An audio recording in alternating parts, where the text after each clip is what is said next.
Good afternoon, everyone. My name is Mary Ann Remolidor, and I'm the Assistant Director for the Northeast Recycling Council, also known as NERC. And NERC is partnering with NUMOA to bring you this webinar today to talk about anaerobic digestion at farms. Everyone will be put on mute for the duration of the webinar. We ask that you send your questions at any time by posting them in the questions box on the right-hand side of your screen. We will address all questions during the last 30 minutes of this webinar. We will be recording the webinar and we'll be posting both the recording and the presentations on NERC's and NUMOA's website. Our first presenter today is Vanessa McKinney, Program Manager of EPA's AgSTAR program, where she works with U.S. livestock, biogas, and government stakeholders to advance the deployment of digesters and biogas systems. She has over a decade of experience in energy efficiency, renewable energy, and air emissions, regulation, and policy. Terry, if you could please share the screen with Vanessa.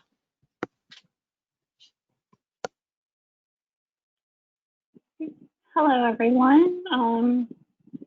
My name is Vanessa McKinney. I am the Program Manager for EPA's AgSTAR program. I'm hoping you can see my first slide. Yes. At this point? Okay, great. Thanks again to NERC and NUMOA for reaching out to AgSTAR. I'm happy to be able to share with you our new anaerobic digester project development handbook.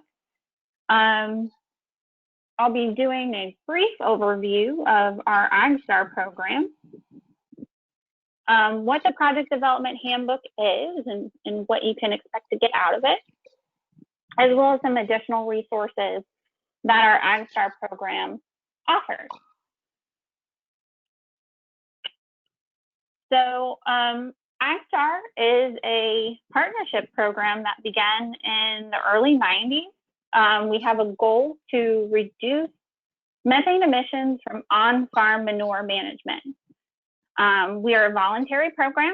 We have no regulatory oversight, and therefore we direct our efforts towards education, outreach, assisting and growing the number of anaerobic digester projects in the United States. We do this through a couple of direct outreach efforts. We are a collaborative program with the United States Department of Agriculture to review a number of grant programs that they have regarding anaerobic digestion, primarily through the REAP program, Rural Energy for America program.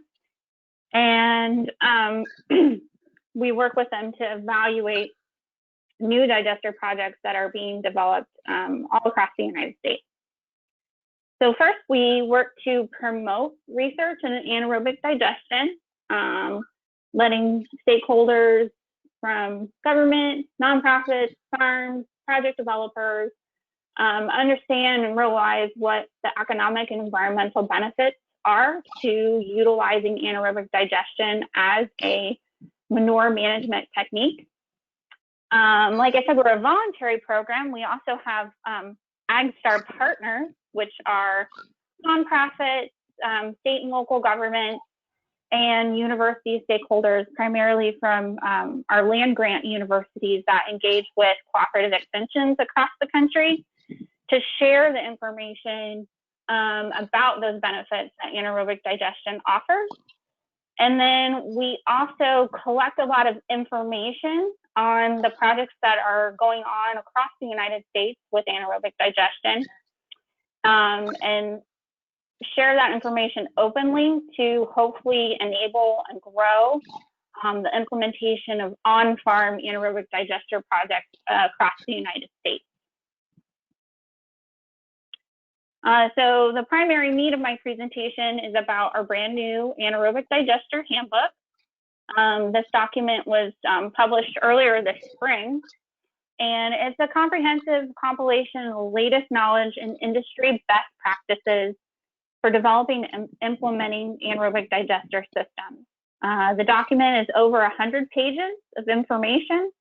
It's farm focused, but it's certainly applicable for a number of stakeholders and local governments.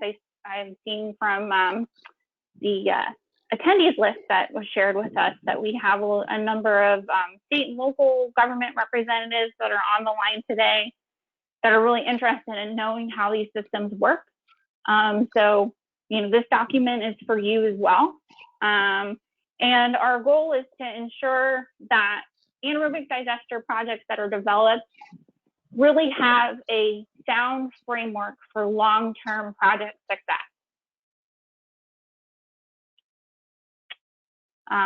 So like I said, this is quite a long document, over 100 pages of information and 11 chapters focusing on directed topics.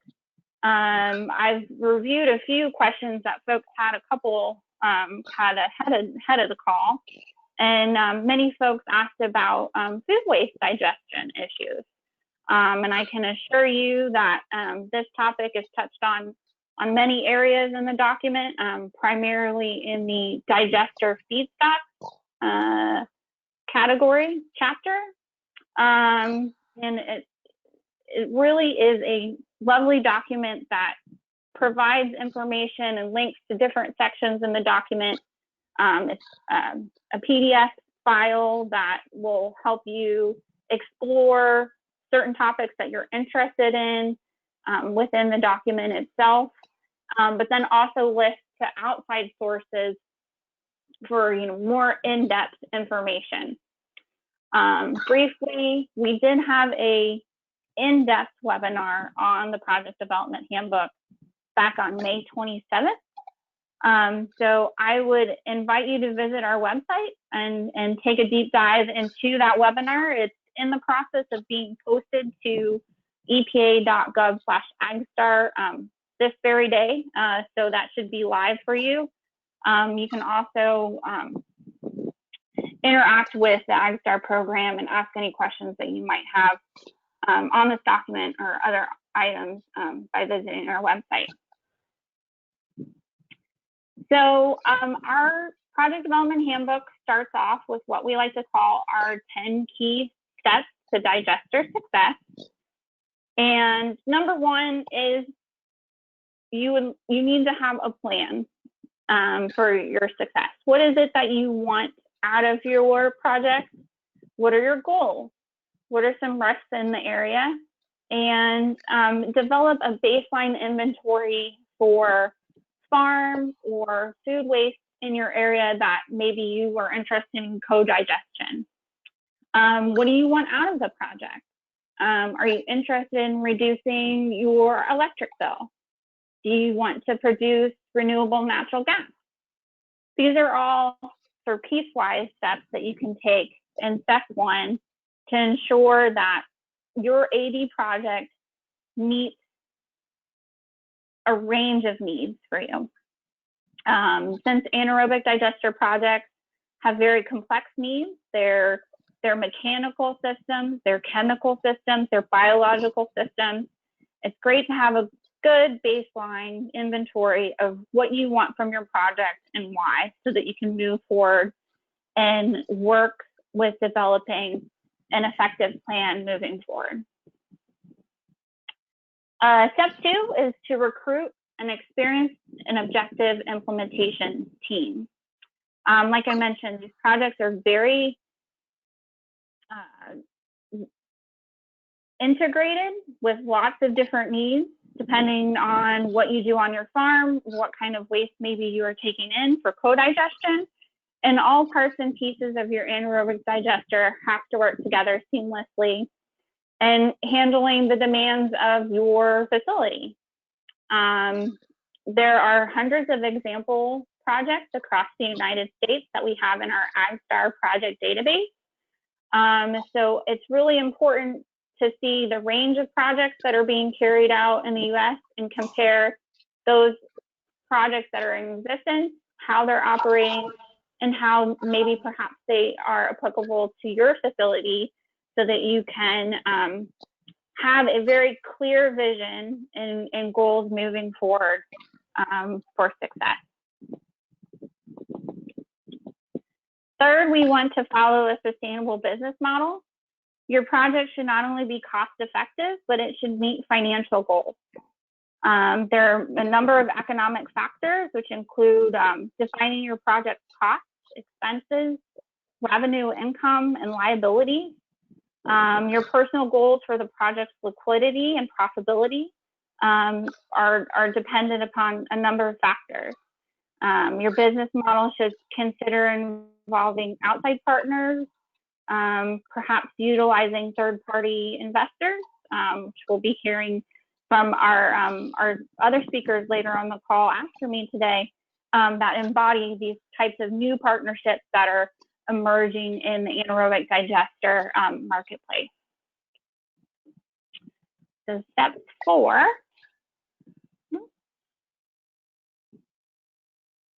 We want to be sure that we secure a suitable feedstock supply and test it for its biomethane potential. Now, some facilities you will see if you look at our AgSTAR project database are standalone farm manure only digesters. Some of these digesters elect to take in perhaps food waste or ag waste from other growing operations nearby, maybe it's corn stalks, in addition to local food waste. Those are all steps that you need to ensure that you're receiving a suitable feedstock and consistent feedstock supply, and making sure that any material that comes onto your farm meets standards so as to not upset your digester and all of the activities that are taking place within that digester. Ensuring that your mechanical processes, chemical processes, and biological processes are not taken offline with an errant batch of food waste that is perhaps contaminated in some fashion. The project development handbook goes into some great detail about feedstock supply and the typical biomethane potential of certain feedstocks.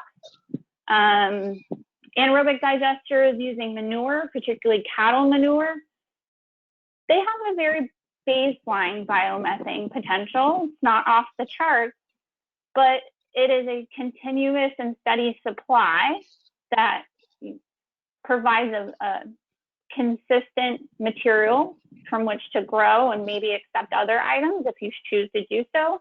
But the good thing about particularly cattle manure is that it's rich in methanogens that can create biogas, and it's helpful to continuously renew those bacteria in your system with manure waste.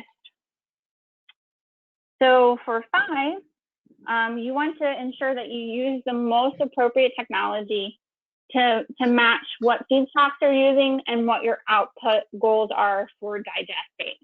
Like I mentioned earlier, you might be interested in reducing your energy costs, or perhaps producing renewable natural gas, which is interchangeable for natural gas. And in some instances, projects are injecting renewable natural gas directly into our natural gas pipelines. And this can be used for vehicle fuel or heat processes, just like you would for regular natural gas. Biogas can also be produced into a number of plastics. And if you're interested in producing perhaps fertilizer or utilizing bedding or compressing products into sort of some building materials, there are a number of technical items, screw presses that will separate undigested fibrous material, indigestible fiber, from a liquid fertilizer product. And these items can be compartmentalized and sold as commercial products, thereby generating revenue, additional revenue for your farm.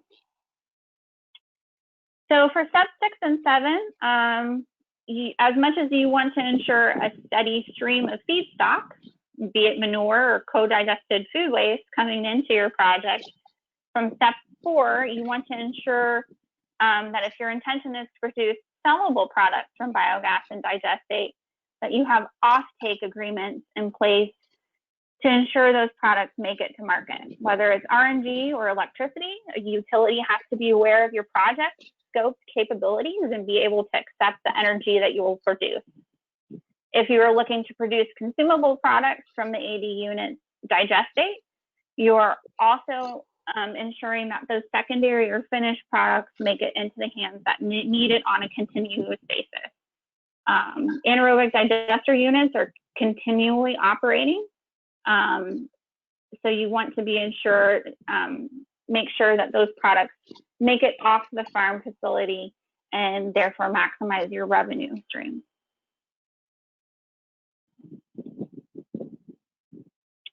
Step 8, you want to identify the wide range of benefits that your intended project produces. Digesters have a number of tangible and intangible benefits. An example perhaps is odor control. Other folks that had asked questions ahead of the call were interested in greenhouse gas emissions, air and water quality benefits, nutrient management benefits. Again, these are all explored more in depth in the project development handbook. And these are all great items that will help you prepare for the next step in your project, which is conducting community outreach and education. Number 9, education and outreach is often something that maybe perhaps falls by the wayside, but it's very important that you plan, research, and devote project funds to this part of scoping your anaerobic digester. Community buy-in can make or break a plan. So you want to ensure that you're communicating the benefits of your project and engage your community. This is a particular area that we discussed in our May 27th webinar on the project development handbook, which will be posted to AgSTAR's website very soon. Finally, our key step is you want to be sure to continually optimize your operations and maintenance protocol. Excuse me, at the beginning of the call, I mentioned how this document isn't just for government folks or farmers that are interested in developing the project. This document is also very useful for folks who perhaps already have an operating anaerobic digester and want to ensure that they're checking all the boxes and making sure that their systems are optimized and doing and maximizing revenue to the best of their abilities. Like I mentioned, anaerobic digester systems are very complex. They're almost like living systems. There's mechanical, biological, and chemical processes that you always need to ensure are optimized and running so that you minimize downtime for maintenance and ensure that you're continuously generating revenue from inputs into the farm and offtake from the products that the unit produces.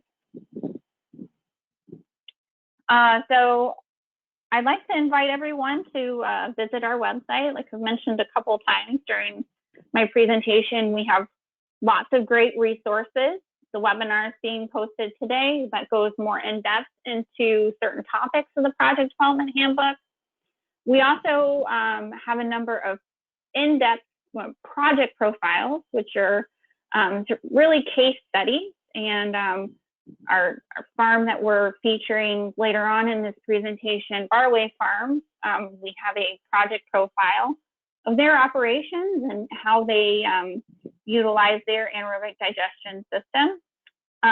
For folks that are maybe perhaps more interested in the chemical and biological processes and things that you need to engage in to keep anaerobic digester projects operating optimally, we have Need an Operator and an AD Ombudsman case study section on our website. So you can get to learn and understand how these systems operate and what's involved in that. And I'd like to invite everyone to subscribe to our listserv. We'll be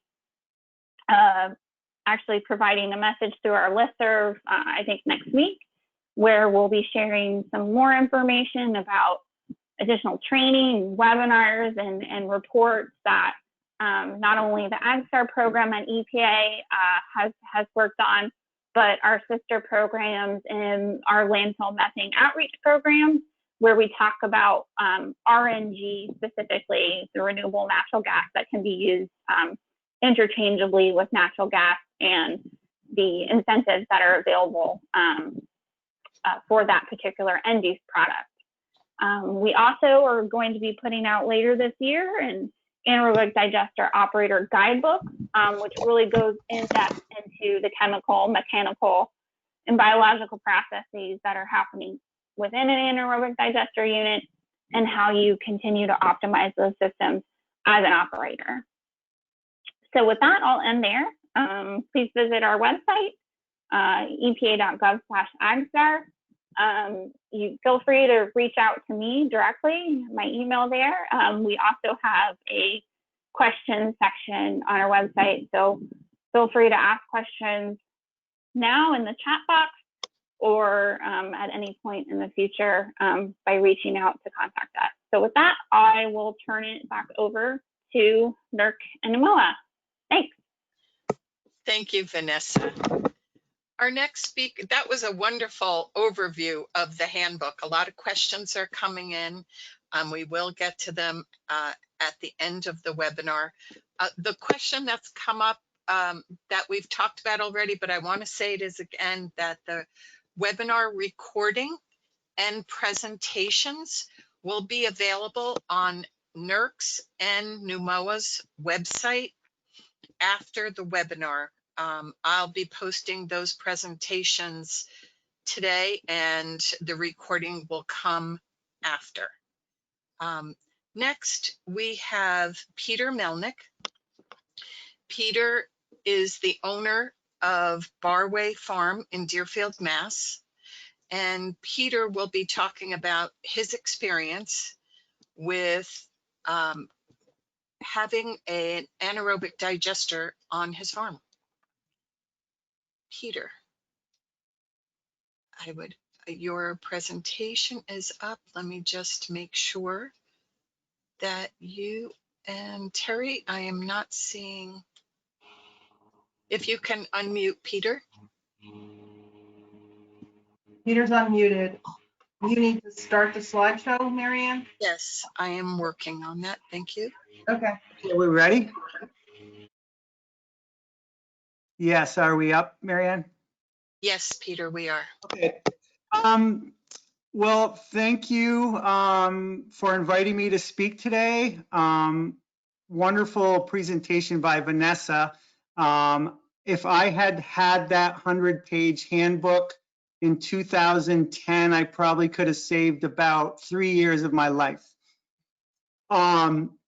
So I just want to, I'm going to keep my presentation relatively short and almost make it like a story to tell you basically the story of how I went about putting an anaerobic digester on my farm. It's about a 10-year story in about 15 minutes, so I will try to get the key points in. If we could go to the next slide. Marianne? Yes, I am working on that. Okay. So a little bit about Barway Farm. We are in Deerfield, Massachusetts, which is about 90 miles due west of the city of Boston, which later on I will tell you was an important factor. We're located in the Connecticut River Valley, which has fortunately some of the most fertile soils in the world. We milk 300 cows, and we also grow butternut squash for wholesale. We grow forages, corn and hay for other local dairy farms. And we also this year started growing, or 2 years ago, growing hemp for CBD oil. This year we're going to have 50 acres.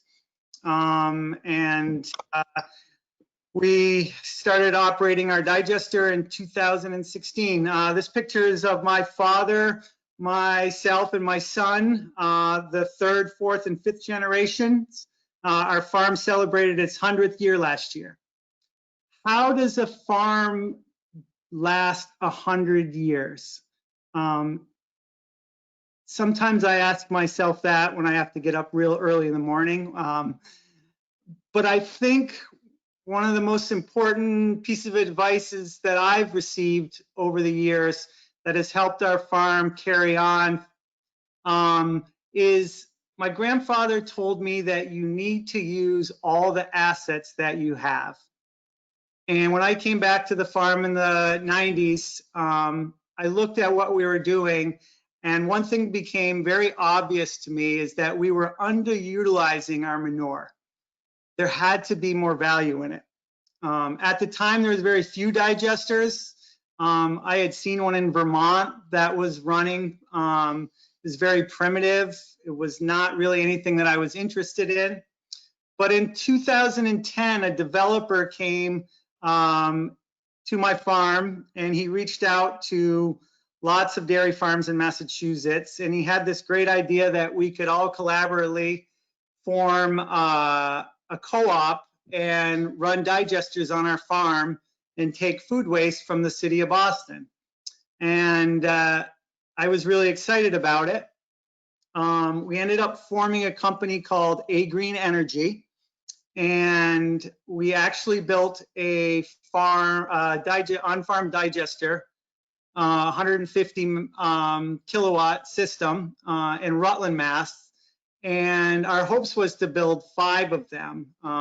We started in on the second one, and it became very obvious to many of us that to continue building the project out, that we were going to all have to basically mortgage our farms very heavily, and the banks were not willing to fund these projects without lots of farm collateral. So our group kind of dissipated, which was kind of it was a blessing and a curse, I guess. But I kept my pathway to building the digesters going forward. And after our company stopped, it was interesting, right after our company sort of disbanded, a co-op disbanded, I got about 5 phone calls from different manufacturers, technology providers of digesters, saying that they would love to work with me. I ended up doing a lot of vetting, and I think that's a key thing to remember, that you really have to, when you get into this, whether you're a community-based digester or farm-based, that doing your homework on who you're going to pick as a technology provider and also possibly a management partner, you really need to do your homework, because it is a 20 or 30-year investment. And once it's on your site, it's there for the long haul. So anyways, I chose a company, a Canadian-based company, and we basically got a grant to keep going forward, and the grant was going to pay for the permitting. My partners just kept saying to me, the closer we get this to being shovel ready, the closer we will be to building the digester. And that was very good advice, because as we went through the process, we had lots of different opportunities. We met with many investors, all different varieties, and everybody sort of wanted different things out of the project. And I think what I had to do was become comfortable with what I wanted to get out of the methane digester on my farm. And that process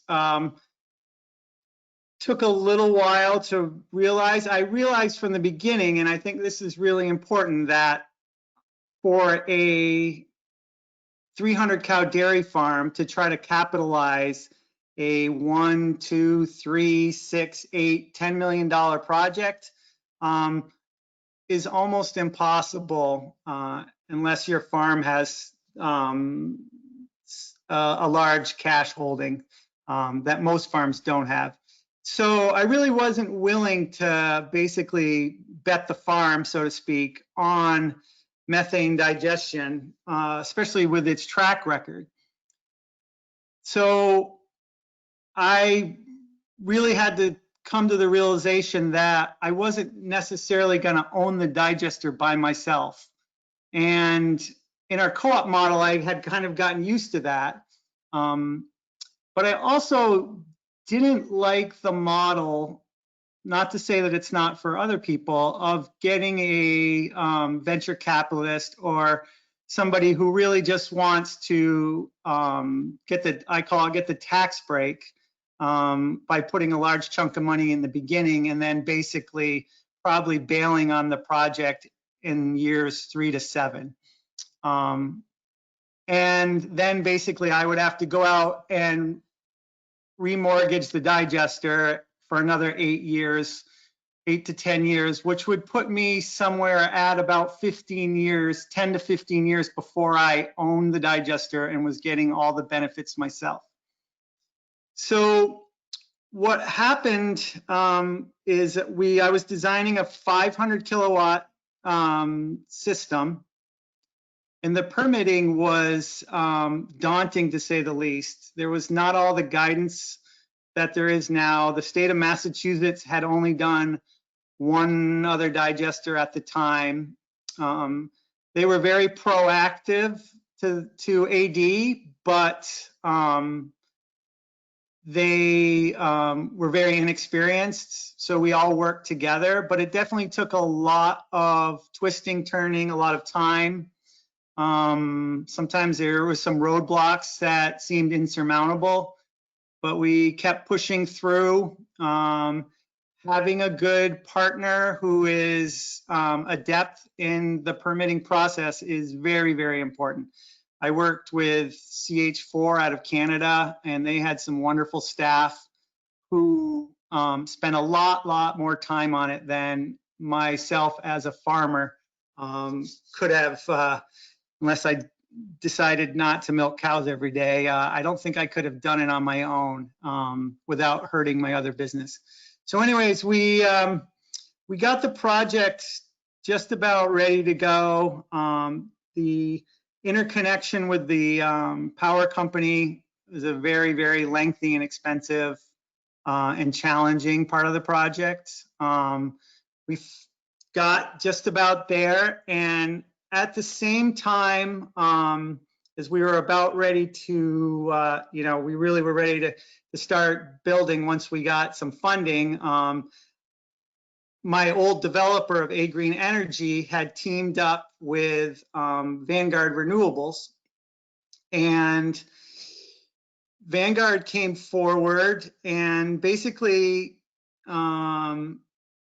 kind of talked about a unique relationship where I would be a part owner of the digester, but I would get lots of immediate benefits that were off takes. And I guess I kind of equated, I tell people that I changed my focus of looking at a digester as paying off a digester in 10 to 15 years and then having this real cash cow, pardon the pun, in my backyard that was paid for and was really making me a lot of money.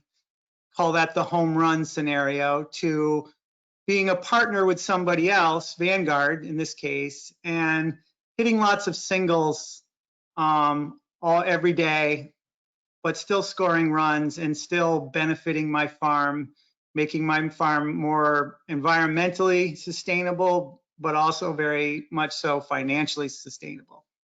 And so basically the agreement that we worked out in a nutshell is that I rent the facility from, I rent the real estate, 2 acres to, we can change the slide so you can see the actual digester, Marianne. So there's a picture of the facility and a dairy barn. It was just a kind of a mowed area of grass. We went and we rent the 2 acres to Vanguard Renewable. We get a rent check, and they pay their share of the real estate taxes that increased. And then I get basically a 50% reduction in my electricity bill. I get bedding from the separated solids that come off the digestate, and that saved me about $2,000 a month in sawdust that I was using. I get all the digestate that I need for my 600 acres of land, and I was at a 300 cow farm, farming over 600 acres. I was a little bit nutrient deficient, so I was buying commercial fertilizer. Now I'm using solely digestate, and it is working phenomenal. And we're striking, we do have to export a little bit of nutrients to some local vegetable farms, but the farm is really finding a nice balance, nutrient balance of outtake from the digester, intake from the acres that we're growing. And we've seen a 20% yield increase, and had a phenomenal hemp crop last year using the digestate. So we're really happy with that part of it. We're hoping to utilize the heat. We have a 3 million BTUs of extra heat the digester makes every day. And we're hoping to capitalize on that in the future by building a greenhouse and also heating the barn in my house. And we have lots of other benefits, such as the odor reduction. I would say that my neighbors could verify this, but I would say odor reduction is probably about 90%. And that has been a really great side benefit of this whole project. I think the key thing is that I'm going to hand this over soon to John, but deciding to put a digester on your farm, like I said, is a major decision.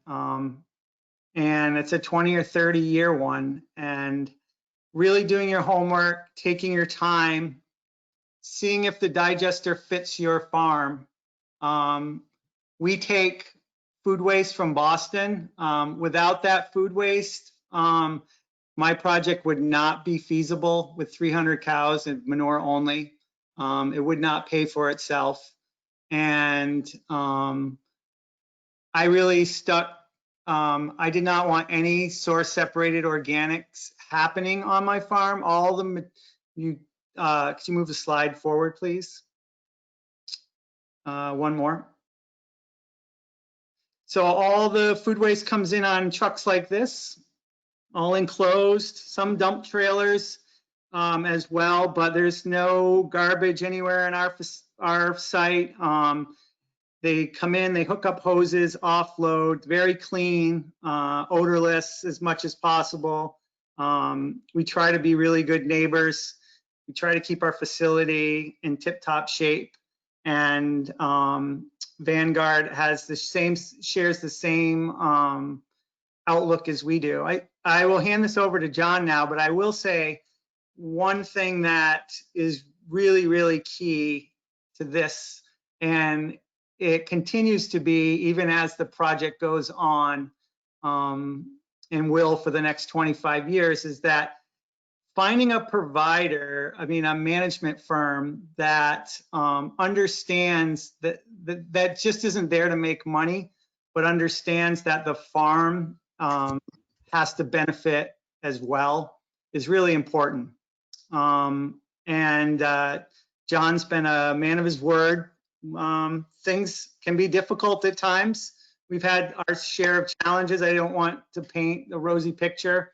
I can tell you some stories about things that we struggled with in the beginning, but my commitment and John's commitment to doing, to making this project work, and his commitment to making sure that the farm benefits really has, I think, shown me that when you find the right people and you pick the right technology and the right kind of digester for your operation, that it really can be a success story.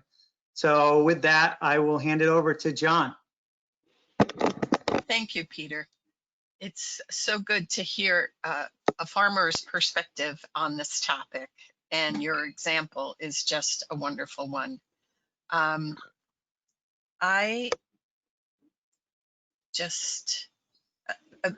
Terry, if you could share the screen with John.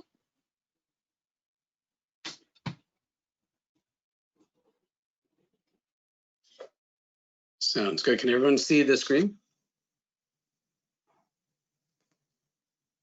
Yes. Great.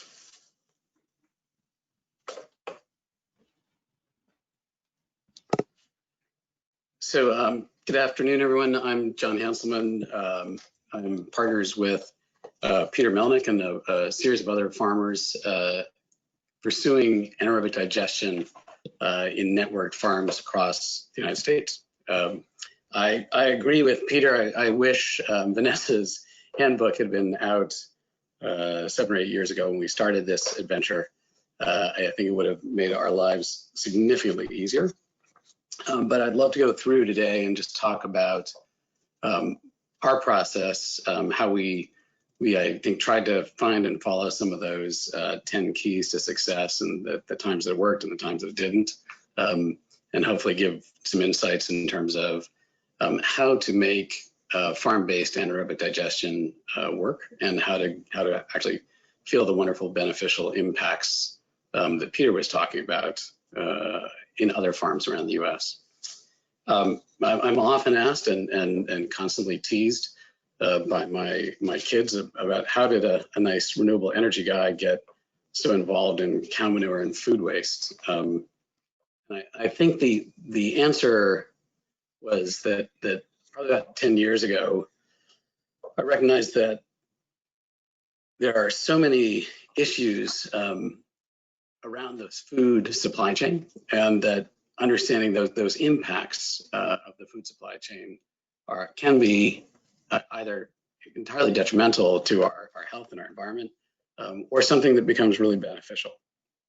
I think the pandemic has really crystallized so many aspects of those flaws, and has really brought it to the forefront in terms of the challenge to both the agriculture community and the food manufacturing and retail community as to how to make a better model. And that for us was really obvious 10 years ago. And we really wanted to see if there was a way that we could change the way that we embraced the supply chain. One of the things that was remarkable as we started to look at it is just the vast quantity of food waste and agricultural waste that is resident in our society. And again, depending upon which study you look at, something like 30% of all harvested and manufactured food ends up in incinerators and landfills. If you look inside a landfill, something like 40% of that, of the volume of that landfill is comprised of organic materials.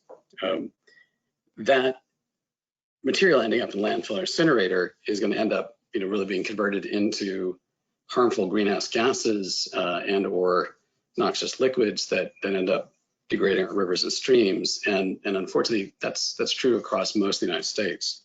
So the reason we started the company was we recognized that didn't need to be the case. We had spent time looking in Europe and in Germany and Denmark and the UK at how they had been handling food waste for the past decade prior to our starting. And we recognized that with some simple behavioral change, not unlike the change where as Americans we learn to recycle and bundle and reprocess cardboard. That same evolution could happen in the food waste and in the food supply chain. So we jumped in and decided we'd try to figure out if we could crack the code. When we looked at what had happened in the United States with anaerobic digestion, we were really surprised because it is so successful and so widespread in Europe. And we looked around in the US and anaerobic digestion really was almost a dirty word. When you talk to farmers, often they had an experience with anaerobic digestion, or one of their family members in the agriculture industry had some experience, and most of them had a very negative impression. Most farmers felt like they had been kind of sold a bill of goods and were told that the digesters ran themselves, and nothing could be further from the truth. Digesters are dynamic, as Peter indicated a minute ago. They are unique machines that basically have to interact in the intersection between biology and chemistry, and that is an interesting place to live. And so we started out to try and see if we could get a better model for the U.S. When we wrote our original business plan, I think we got more of it wrong than we got right. Again, Vanessa would have loved to have that handbook. But the two things that we really got right, first was siting digesters on farms creates an amazing synergy between the farm operations, if done correctly, and the waste recycling. The second notion is really that single digesters are quite dangerous in there. If you're just having one by its own right, you really need to take them and network them and take multiple farms in a region and link them to build a redundant and resilient network so that you have that kind of dependency and understanding of what we're doing. One of the other things that not only the farm community have issues with the anaerobic digestion performance, but waste haulers and food manufacturers also had a very negative sense that digesters weren't reliable, because usually it was a single hauler being connected to a single farm, and the variability, the ups and downs of those digesters were really too hard for folks who ran tankers every day and who needed to be able to know that they were having a reliable destination. They just couldn't do it. So we came up with kind of the third part of that, the last one of our really important messages, and I think this resonates with what Vanessa said, is we also looked at professionally managing the systems and understanding that the farmers could manage the digesters, but it just becomes now another task in an already really complicated and long day for the farmer. And so rather than asking them to take on that responsibility, we took on the responsibility to hire the folks that we need, the chemists, the biologists, the mechanics and operators, to really be able to run these in a professional kind of networked manner. As our business has evolved, we really have two different flavors of digesters that we see in the marketplace. The first is like a digester that we did with Peter, which is a co-digestion system where we're taking animal manure and food waste in different proportions, and you can do lots of different formulas and recipes. Our kind of ideal is a 30% animal manure and 70% food waste, but we've run almost every mix that you could imagine back and forth on that.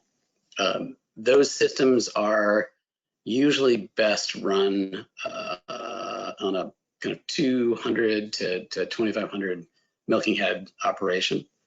So smaller family farms kind of dealing with the digestate is easier in that respect, and being able to know that we've got a nice symbiotic relationship with the farm when we're creating that high energy gas. When we go to manure only digesters, which have become exceedingly popular in the last 2 years with California's evolution of their low carbon fuel standard, manure only digesters are now popping up around the states. Those, because of the cost of the upgrading equipment, I think as Marianne was saying earlier on, animal manure only digesters have much lower output. And actually maybe Vanessa had been saying, sorry.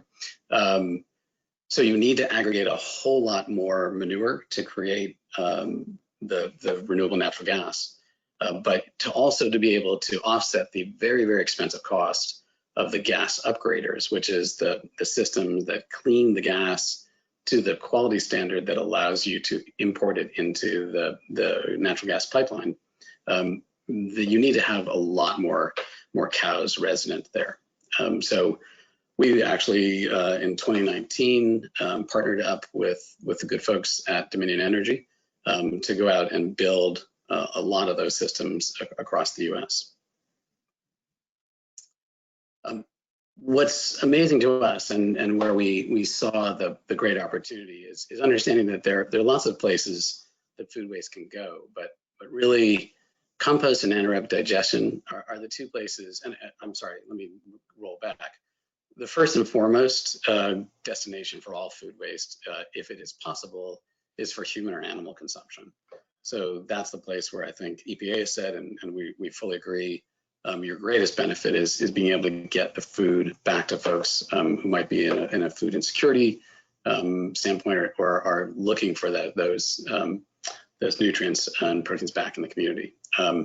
If that food can't be utilized that way, so it becomes unusable because of the condition of the food, the age of the food, or how it was processed, we believe the place it really needs to end up is compost and anaerobic digester. We work very, very closely with our partners in the compost community. There are different types of food waste, there are different types of contaminants that compost is better at handling.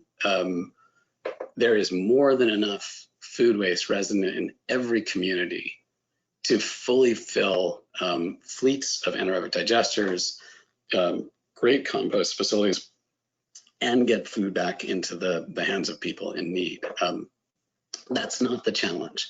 The challenge is, I think, going back to Vanessa's number 9, is really the educational component and letting people understand in the community early and often that this is a possibility.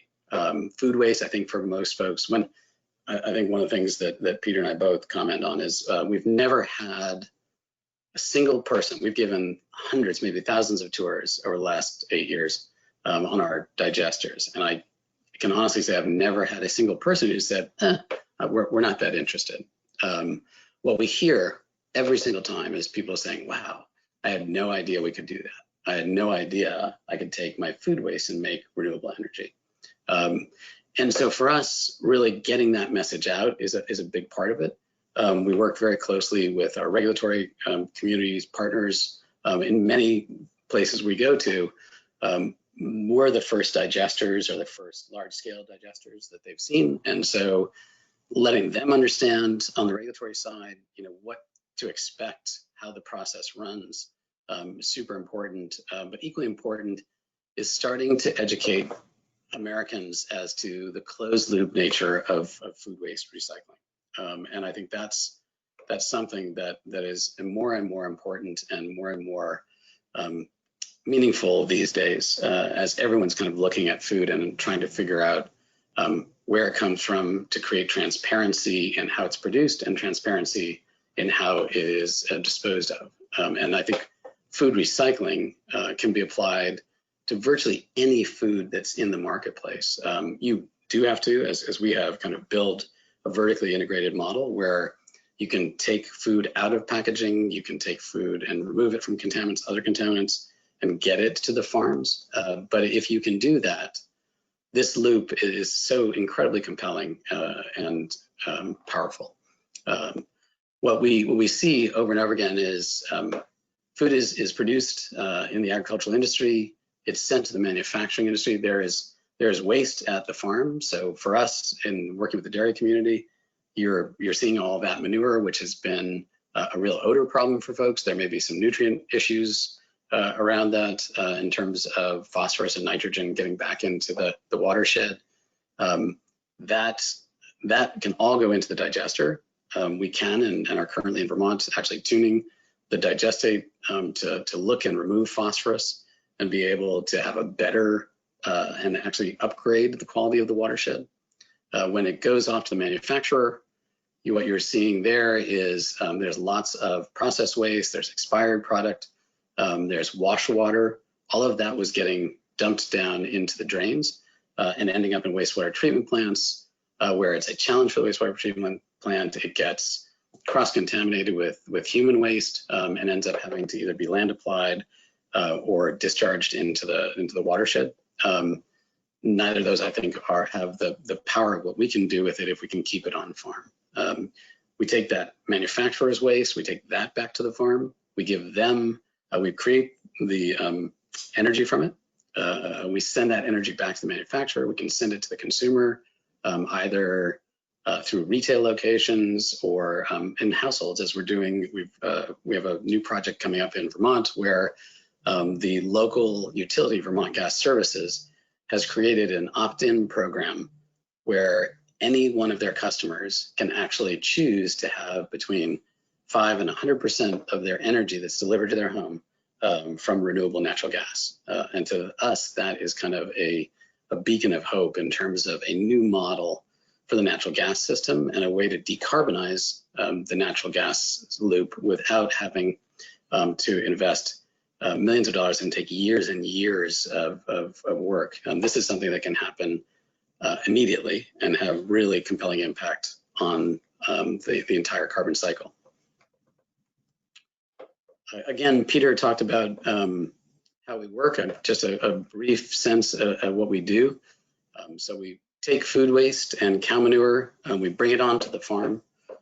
We have a extremely evolved system now. It's taken us a while to get the food into our digestion tanks, get it to the point where, and make sure that there is no odor component to it, that we don't have a negative impact on the neighbors, but actually a very positive impact, because we're also taking 100% of the manure from Peter's farm and get it into those digester vessels. After we've processed it for about 30 days, so we cook it up, stir it up, keep it blended and mixed, and try and make a very happy bug population. So we have the methanogens that we were talking about earlier, that Vanessa was talking about. We spend a lot of time understanding our methanogens and making sure that they're happy and hungry. We feed them with the food waste, and they are resident within the manure. We don't believe in genetically modified or structured methanogens. That has had some success in Europe, but we see those as being a real question mark for us, and something also, as we understand experience, quite brittle in terms of as things change within the food waste stream, it becomes harder and harder to use those. When we're done, what we end up is with the wonderful renewable natural gas and or electricity. We recover all of the waste heat off of our systems. We use some of it. The system is entirely self-contained once we've created the methanogen population and get the gas production flowing. We are a fully self-contained system. We do then create extra heat, which we then give back to the farm. As importantly, as Peter was talking about earlier, we also have a wonderful fertilizer that we're sending to Peter to use as his primary, and any of our farms, as their primary fertilization and nutrient for their crops. We've seen, just like if you're eating organic foods yourself, you're probably feeling better, looking a little healthier. When we feed this organic fertilizer to crops, I think Peter's number he was saying is about a 20% increase in yield. We've also seen a significant and comparable increase in nutritional value of those crops as well. So super exciting. For us, I think going back to the process and how to do the right thing with food waste and with farms, we spend an awful lot of time working with our farmers, farm partners, and making sure that our design and our system fits well within the farm operations. We also really want to make sure that the farm is going to be a good long-term partner. These assets, these digesters, are 20-year minimum. And so it's going to be a long relationship and something that you want to make sure everybody is friends at the beginning, middle, and end. So far, I think we've been very successful and really appreciate so much being hosted by our farm partners at their facilities. And we spend an inordinate amount of time making sure that we're enhancing farm operations and not hurting them. This is Peter's digester on his farm. I won't go through all the specifics, but again, this is the CH4 design that we've actually standardized through most of our platform. It's a great system. We spend an inordinate amount of time focused on odor. One of the things that we saw when we were reviewing the industry way back when and we started is that the number one reason that we saw for closing anaerobic digesters and composters was odor. Sensitizing neighbors, once they're sensitized to an odor issue, it's almost impossible to walk them back. So we preemptively go very, very hard at the odor control side of the business and make sure that we can have a footprint and an odor footprint that is not recognizable off the farm. To talk about the timing of what it would take for a farm to bring a digester to fruition, we have 4 primary stages before we kind of get to, or 3 before we get to the construction. First is just coming in and working with the farm operation to understand how it's going. That is probably somewhere between 60 to 90 days as we look at what the farm is doing, the available cropland. We look very hard at the nutrient management program that the farm has put in place to understand what they're doing with their crops currently.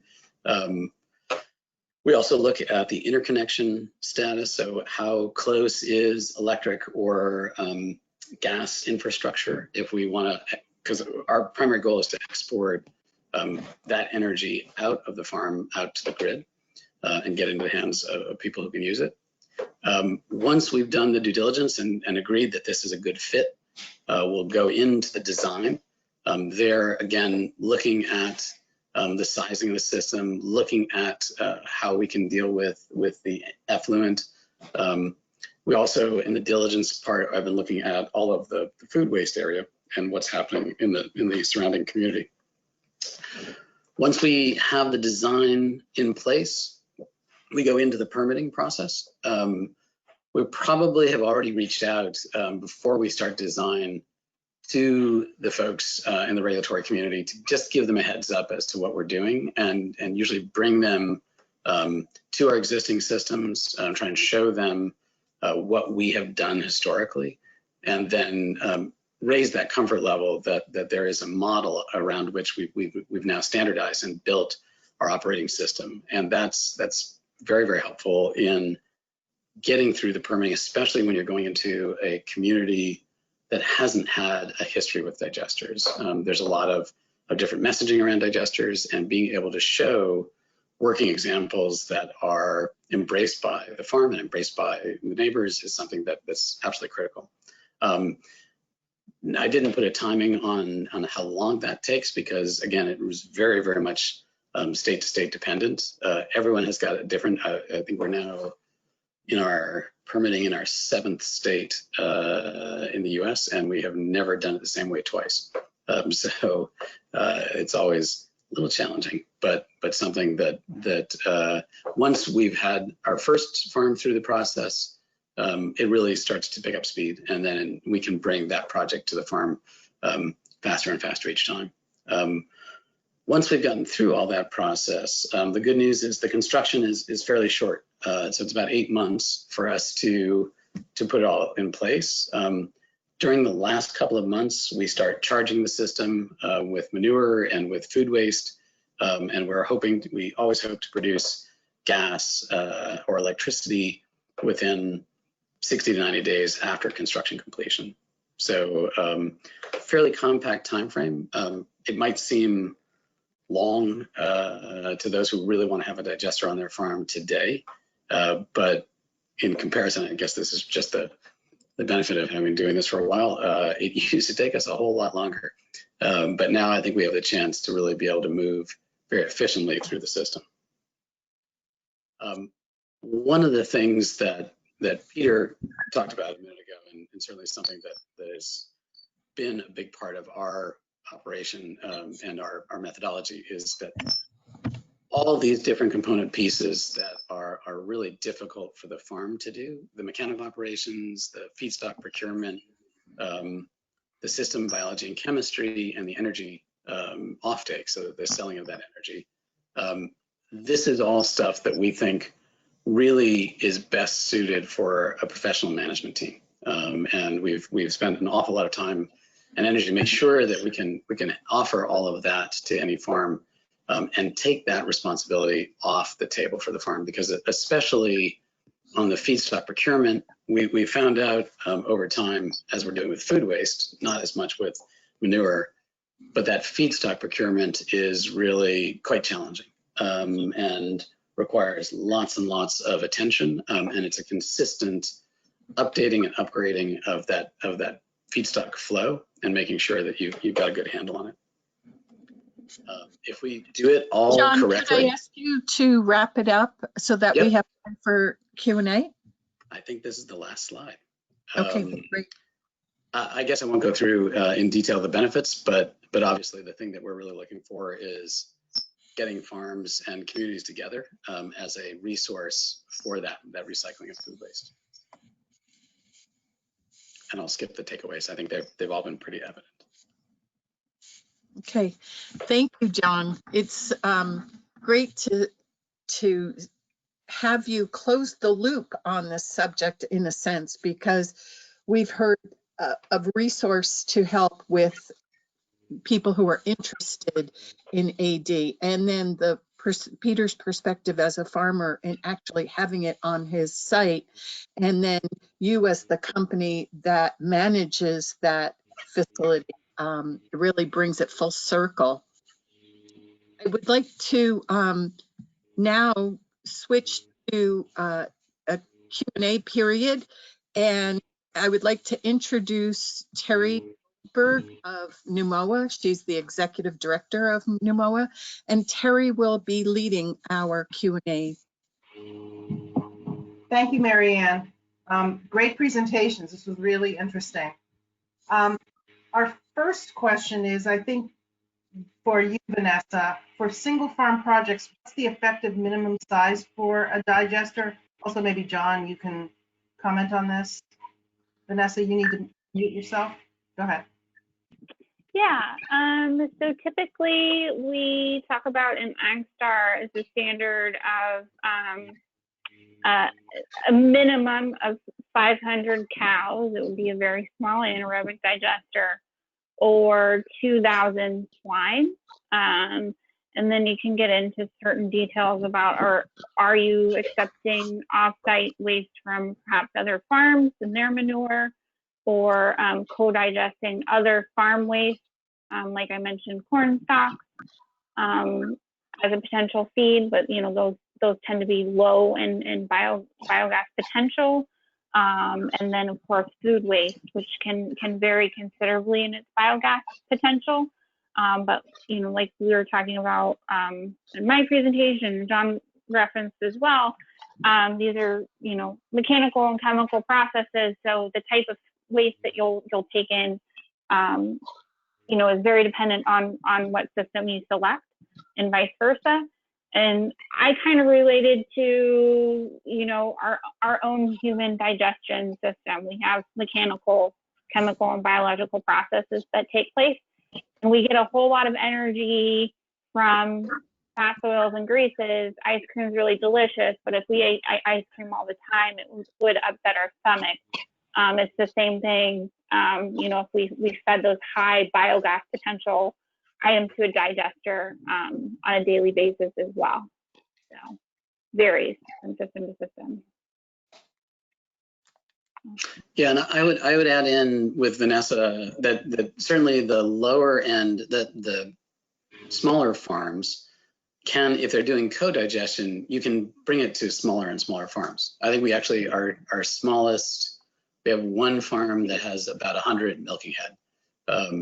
And we're challenged, obviously, to make sure that we get the right mix and that we have the right recipe and that we have enough of the methanogens resident within the system, but that it can be handled through just a good management of the system. If you're doing manure only, yeah, really large, you're going to start to talk about a couple thousand head as the most economically viable way to do it. So our next question is, what is the average cost for building a digester? Again, probably Vanessa or John, you want to take this one? I can take it from kind of a general perspective. We get asked this question a lot from AgSTAR, and unfortunately at the moment we don't really have a good data set to give an average cost. You know, I think in the presentation, the type of digester that Barway Farms has and Vanguard operates, complete mix systems tend to be a bit more expensive. There are some other anaerobic digestion systems that can be utilized, such as a plug flow system that perhaps are more cost effective. But again, it depends on the size of the system, the number of animals you might have on your farm, and what kind of additional waste you want to take in. That will affect the cost of your system overall. And Vanessa's 100% correct. It's really very much based on the technology and what you would like to have as the output, and also how sensitive you are to the system dynamics of odor and other things. So just making blanket statement of cost is pretty tough, because it's very much like buying a car. You can buy one for though these are pretty expensive cars. You can buy one with not a lot of frills, or you can buy one with a lot of bells and whistles. And but I'd say I don't think we've seen a digester that's for 250 milking head that was under 3 or 4 million. And that same digester could go for 12 to 15, depending upon how much other inputs you're putting in and how much automated controls and odor issues you'd like to deal with. I would add, John, that when I was doing my research, this was more than 5 years ago, but I always kind of found out when I did the price shopping, it always seemed to come out that 100 kilowatts was $1 million. A megawatt was $10 million. That baseline number was sort of a place to start. You could obviously go less if you didn't have all the bells and whistles, and you can obviously go up from that number. And I would add too that I think with the interest that's growing in this field, we may see prices fall. Like John alluded to in his presentation, every project that they do, they're getting the hang of it.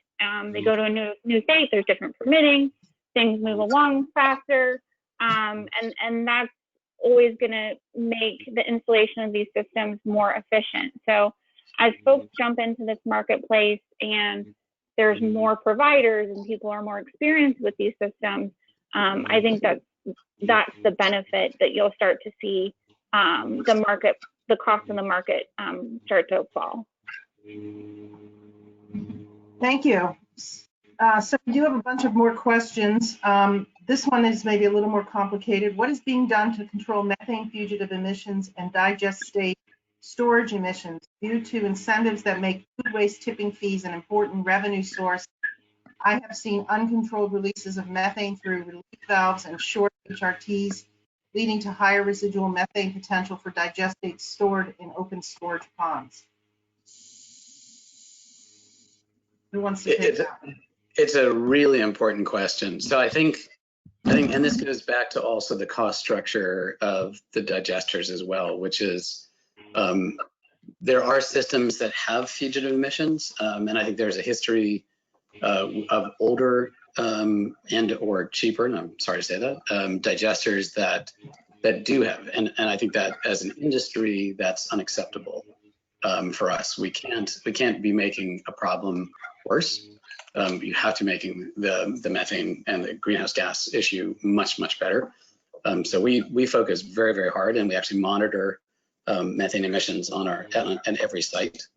Test it prior to startup. Test it regularly to make sure that we don't have methane emissions out of the system. But I think it is part of the regulatory community and part of the industry's standard to actually make sure that we focus on that and make sure that that's not an issue for well-managed, well-built digesters. And I would just add that that's quite simply lost revenue when there's fugitive emissions. If you're looking at methane escaping your system and you're looking to capture that to generate electricity or RNG, your project is shooting itself in the foot because it's not as efficient as it should be. And so that's really unfortunate that that's happening. So here's another question. Does the handbook contain pretreatment and AD type for bioplastics such as corn, soy, cutlery? I don't think the project development handbook gets that specific into that type of waste, but we do talk about pre-processing, co-digested waste, and then we link to additional resources either within that section or in our resources at the end of the handbook to help you get a handle on additional information in that field. So Vanessa, this is another question for you. Can we order a physical handbook? I assume that means like a printed version. Hopefully that's a quick question. That is unfortunately not an option at this point in time. The project development handbook is a PDF document and is actually developed to work best in sort of the virtual environment, for lack of a better term. The document links within itself. So one section might broach the topic of co-digestion, but then we'll talk about, if you're interested in how you handle co-digested waste, visit this part of the chapter in another section, and we'll automatically take you there, and then link to other outside resources. So we actually developed the project development handbook with the intent of it being best used on your computer. And I will say that the document was, prior to me even working at EPA, had started to be developed about 3 years ago. And I think that really shows. This is just such a wealth of information that we couldn't possibly all print it in one document and keep it up to, with the intention of sort of updating resources within it until we move on to, this is our 3rd edition of the handbook. Maybe in a few years, as the marketplace really grows and adapts, we might have substantial changes to make to it, but we continue to update those links within the document, and we intend for it to be living, a living document. Thanks, Vanessa. So the next question I'm pretty sure is for Peter. Peter, do you make money on the waste being brought into the digester? That's like the food waste that you're taking in. Are you given a tipping fee or something? So, I guess the best way to describe that is that Deerfield AD LLC is a separate business, and I'm a part owner of it, and Vanguard is a majority stakeholder. Basically, it's run as a separate business, all from the tipping fees, from the electricity sales, into that business at the end of the year if everything shakes out well.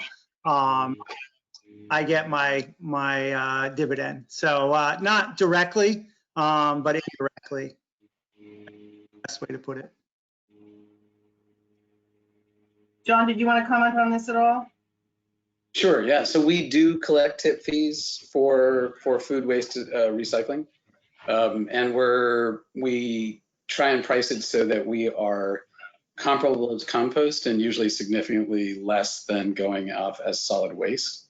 And that's part of our attempt to entice the waste hauling community to bring us more and more of their food waste and to spend the time to separate the organic stream from the just regular trash component of it.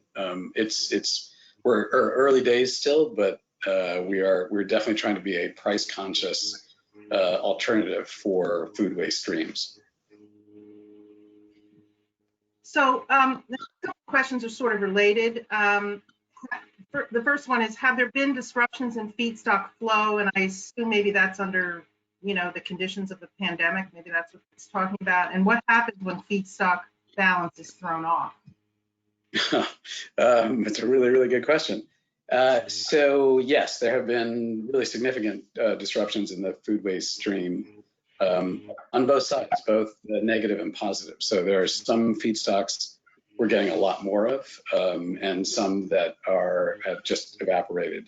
Again, colleges and universities, which were a not insignificant part of the food waste stream around our regions, it just went away, but we started getting lots and lots of process waste that from folks being incapable of kind of dealing with the new supply chain issues.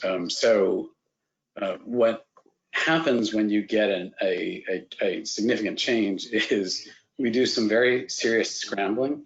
It's part of the reason why one digester in the marketplace is a very, very dangerous thing. By having multiple digesters, you can try and balance across all of them the changes. And so as recipes are changing at each one of the system, we kind of watch the chemistries and the biology to understand where we can reallocate those new and or missing components and make sure that we kind of keep a healthy bug balance. All that being said, that's a utopian side of it. If it works perfectly, you can have bad days. You can lose a lot of your production. We have good days and bad days, and part of the reason that you want to have a redundant multi-site system is so that a bad day at one farm hopefully is picked up by one of the other farms. So our next questions, I'm going to bundle a couple questions here. One is, has anyone seen any competition between AD versus a composting operation, or can they both complement themselves? And what are the primary benefits of anaerobic digesters if a farm already composts their manure? Does it still, quote, pencil out? Any of you want to take those? I'd be happy to take it, and perhaps John can elaborate. I think there's a really good collaborative environment that's available for anaerobic digestion versus compost. Compost can take a lot of the brown material that perhaps anaerobic digesters really don't get much value from, or perhaps are too high in certain proteins like lignans that anaerobic digesters really can't digest or deal with. And then AD can take over with perhaps some more of the greener waste, vegetables, fruits, those sorts of items, and that compost, can get overloaded with too much of that material. So I think they work together hand in hand quite well. Yeah, we love our compost partners, and it's a very, very close relationship. We in any new market that we go into, we usually try and find at least one or two composters who will be our initial partnering in the development of the food waste marketplace. And Vanessa hit the nail on the head, which is There are things that we really like, candidly, the smellier stuff, that composting operations probably want to limit the volume of. So as we start to inform the community about the ability to do food waste recycling, there's going to be a greater stream to all of the disposal and the recycling outlets. You don't want to overload a composting facility so that the neighbors start to get real upset, and then they have an operational challenge. So it's usually a great synergy between the two of us. And our belief in virtually any marketplace that we've seen so far in the United States is that there is more than enough food waste for all of us to handle. And I would perhaps just to touch on the last point of the question about penciling out. From anaerobic digestion, we have a lot of streams coming out of the digester to take advantage of. There's RNG, there's electricity, there's bioproducts and bioplastics, there's additional carbon credits. Peter and John, well, John had mentioned low carbon fuel standards is something that's very popular and was started in California, but many states are starting to offer a low carbon fuel standard that will pay incentives for renewable natural gas. And that makes projects in the anaerobic digestion sphere quite lucrative at the moment. So I think we have time for maybe one more question. I'm going to bundle a few that came in. And so the question relates to sort of impurities and contaminants. Are you taking, so I think this is for John and Peter, are you taking food that came from depackaging? How are you dealing with impurities, particularly plastics and microplastics? And then a sort of related question is, what is an allowable amount of incidental plastics and microplastics that may be present in prepackaged food waste? I assume the digestate will contain the plastics, microplastics, which will be land applied. John, I'll go first. Yes. And you can finish this one up. As a steward of the land, 100 years in my family, I want to leave the farm better than I took it. And the plastics thing has always been a big issue. It's something that's always on our mind. John is responsible for it, but he will tell you that if there is something that is unacceptable, he gets a phone call from my father almost instantly. We work really hard on it. John has some specific parameters that he sets up with the supply, people bringing it in. But it is a challenge. I'll let John carry it on. Yeah, and Peter's correct. We are very aware of the plastic issue and want to make sure that it is not a concern for the farm and for the soil health. And we do reject loads that come in that exceed our standards for plastic contaminants, because depackaging, if it's done quickly or without the right technology, can have quite a lot of plastic in it. And at that point, we are unwilling to accept it. To that end, we actually are building our own depackaging facilities because we've been generally uncomfortable with the level of plastics that we see from the waste hauling community. So we've taken on ourselves to actually build our own depackaging as part of our process.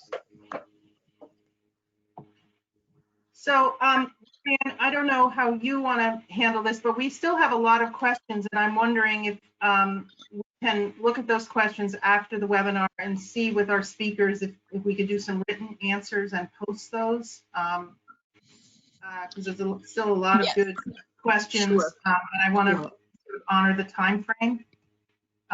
Sure. So- All of our speakers have agreed to answer all of the unanswered questions. So we'll make sure that that happens for everyone. After milking, right? That's right. Exactly. And hay cutting. Yeah. Yeah. Well, thank you everyone for joining us today. This has been a great discussion and proof that there's wonderful resources out there, both written and people that have experience to share on anaerobic digestion at farms. And we will be posting the recording and the presentations on both NERC's and NOAA's website.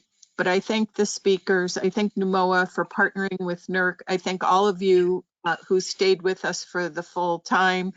And we hope you enjoyed the information that was shared today. Have a good day. Thank you, everyone. And thanks to our presenters. This was great.